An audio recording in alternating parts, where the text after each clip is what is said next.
because we want to give way to those who needs any help and those who are health provider or providing the emergency response, unless you are needing it. Next, this has already been shown from the presentation of Dr. Solidum. This is a vulnerability, hazard, and damage zones. This has been a misconception every lecture that I have made, that the Metro Manila will be break into 4 divisions. This is how are we going to reach each other. So if you take a look, which zones are you, this will be probably based on the prevailing circumstances in Metro Manila. And ang issue po talaga dito is how are we going to reach those who needs in that kind of emergency situation. This is another slide, the risk assessment project. This is also shown by Dr. Solidum. That not only Metro Manila can be impacted when the West Valley fault line moves. So including our neighborhood provinces, Laguna, Cavite, Bulacan. And the possibility that the physical damage is comparable to the annual budget of our country. As part of the effort on the preparedness level, the MMD makes sure that the equipment will be readily available at the community level. So we have this called a disaster equipment field storage unit. Right now, we already have 22 of these units, and we're hoping to have more. And we encourage the local government to replicate this idea as well as at the household level. Basically, the contents of this equipment are tools that you can find in your home. Preparedness is really a key for us. That's why we put emphasis that the preparedness should start at the household level. Apart from the equipage, we tandem this with training. Our continuous training, this is a year-round activity of our agency during earthquake emergency. And we teach the community how to organize at the shortest span and provide some emergency procedure to those who are victim of this earthquake within their community. And more recently, our program on training has expanded to nearby provinces as well as actually all over the Philippines.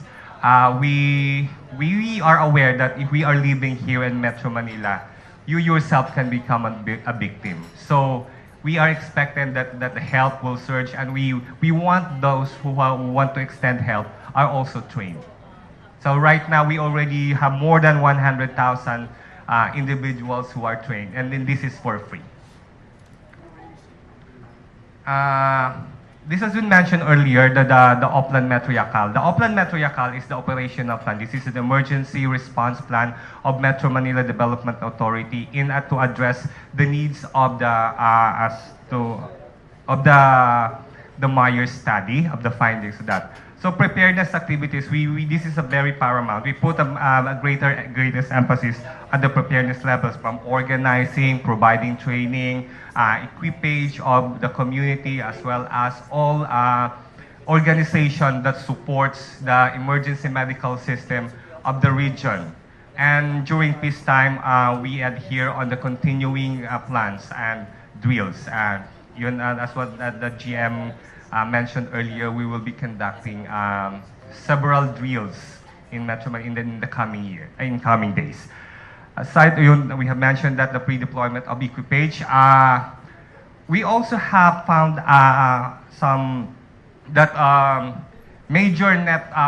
identified some major thoroughfares that road clearing should be prioritized on this area to facilitate the movement of emergency vehicles. As well as we have also identified these incident evacuation sites and incident base. We want the actions, we want the main logistical support of incident management will be closer where the action is needed.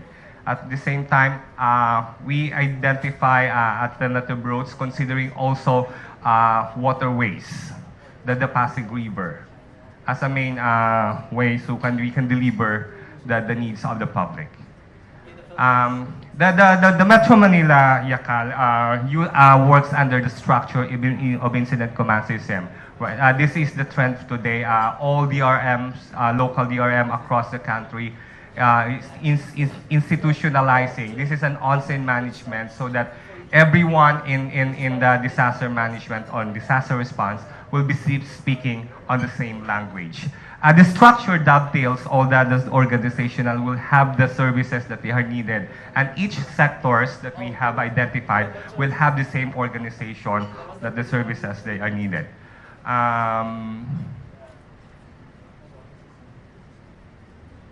Another is a type of task force. Considering the magnitude of this incident, we are considering the utilization of our volunteers from national government, non-government agency, as well as organized groups volunteer to operate in a large-scale earthquake. So this has been the identified. On the west sector, we have the Intramuros Golf Course, and the northern, the Veterans Golf Course. On the east will be LRT Depot, but we are still looking for a larger place to accommodate all the facilities that we need to establish. Then the south sector will be the Villamor. And this can change whenever, if the scenario, this is focusing all on the movement of the West Valley fault line. If the Manila Trench move, we'll be reconsidering the venue of our Intramuros due to the effect of the tsunami. Okay, another part of our initiative is to upgrade our EOC, our Emergency Operations Center. This communication facility is capable of providing us information, scientific data that helps us in decision making, especially during an emergency situation where public safety is high of concern. Aside from that is to replicate the communication, aside the existing communication facility. We have this mobile command and communication unit. These are very cheap. This mobile command center can go to areas where emergency actions has taken place. The decision makers at the Emergency Operations Center, we can create a more accurate decision if this mobile command and communication center is on the affected area. Based on the needs that we have found out, we also invest on right equipment and we stockpile.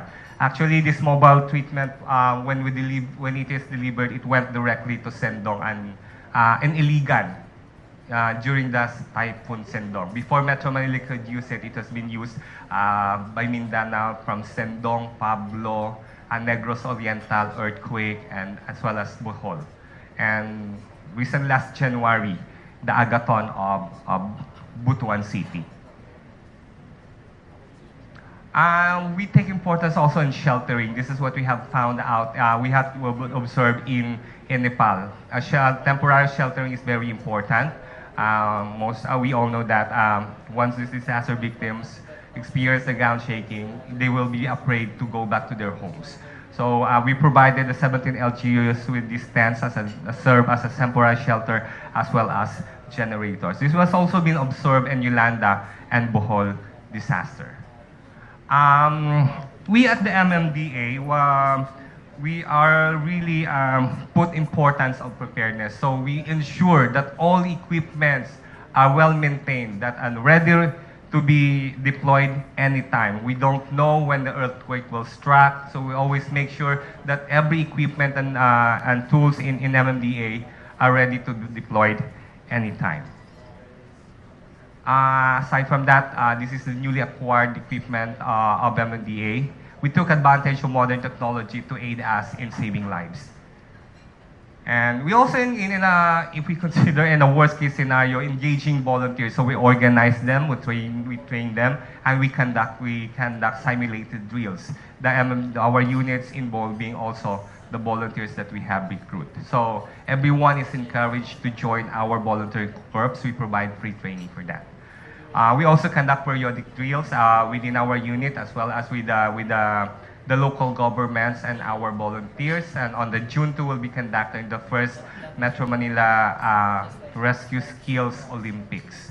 This is only for LGU, but everyone is invited to grace the event.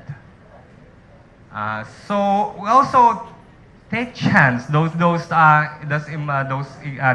that we experienced across the country has been our actual training ground. So we take the part of the enhanced learning from the earthquake that's experienced in Bohol as well as in Negros Oriental. And the MMDA also sent the contingent to Nepal, which was the official representative of the government of the Philippines. Although we have experience in Bohol and Negros Oriental, we are taking a look at the scenario of Nepal, which is the closest of what could happen in Metro Manila.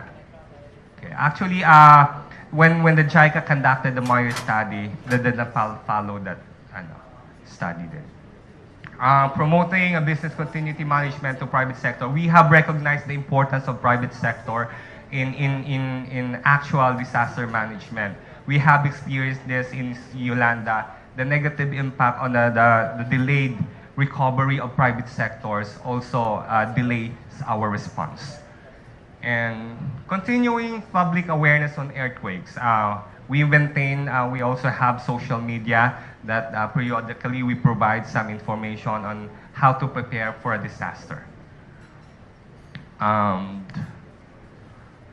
than anything else, the issue really here in Metro Manila is not the funding. It is more on apathy.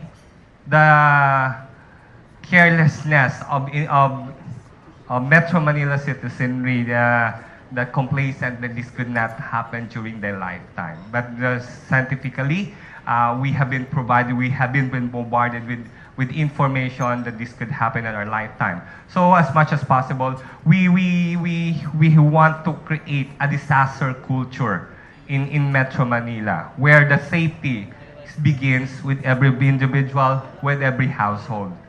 From the key messages of Dr. Solidom, government alone cannot solve this problem. We take the public and private partnership is very important for us. So this has already been discussed by Dr. Solidom. So as much as possible, I would like to dwell on that because Ma'am is already flashing me some card that I only have a few minutes left. I guess that's the end of my presentation. Thank you very much.